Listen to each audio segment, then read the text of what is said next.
Chapter 24. Anya. When Anya had begun attending El Instituto, Javier had warned her that she needed to watch herself, that if she took one step out of line, he would take her out faster than she could blink. And knowing Javier, Anya believed it. That's why she had resolved to be the most pleasant and agreeable classmate she could be. She believed that by smiling diplomatically and always agreeing, she could avoid any unwanted attention and fly under the radar. She could keep protecting Santiago. At least, this is what she believed up till the point that Emiliano Garcia planted his lips against hers. All night she had been trying to escape him, but he clung to her like a leech, never leaving her side. Several times she considered throwing him across the floor, but she remembered Javier's warning and the numerous witnesses around, so she decided against it. After all, she had been able to keep Santiago in her sight up until the point that Emiliano decided to stick his tongue down her throat.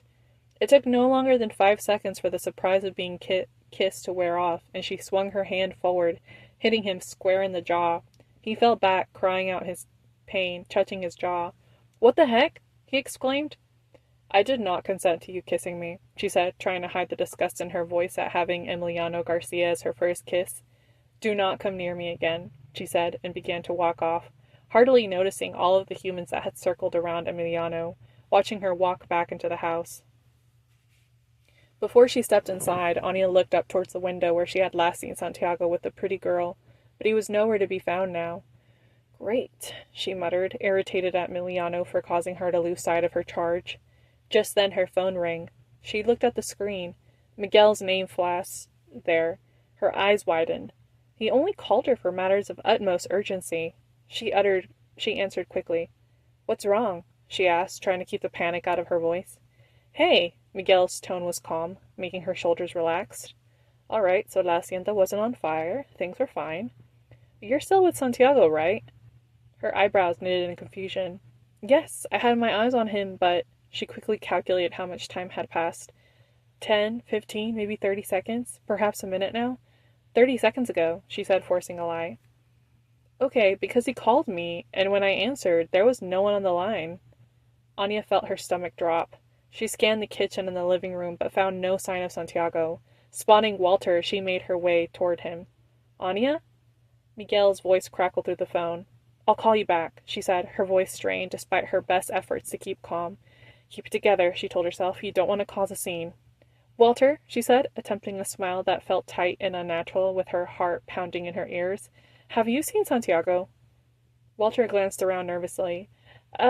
He was actually with Sophia, but then I saw him run outside." Anya didn't wait for him to finish. Her heels clicked sharply against the floor as she hurried outside, her eyes scanning the perimeter. Suddenly, she heard a crunch underfoot. Looking down, she saw Santiago's phone beneath her heel. With trembling hands, she picked it up. Struggling to catch her breath, her phone rang. Glancing at the screen, she saw an unknown number. Her heart raced as she answered. A voice she would never forget finally spoke through the line.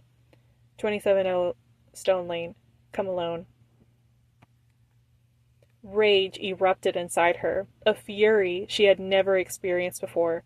She felt her fingers elongate into claws, and her eyes had shifted from green to blood red. "You have forsaken your life tonight," she said, her voice cold and unyielding as ice. The voice chuckled. "We'll see about that, Princesa Adriana." And then the line went dead.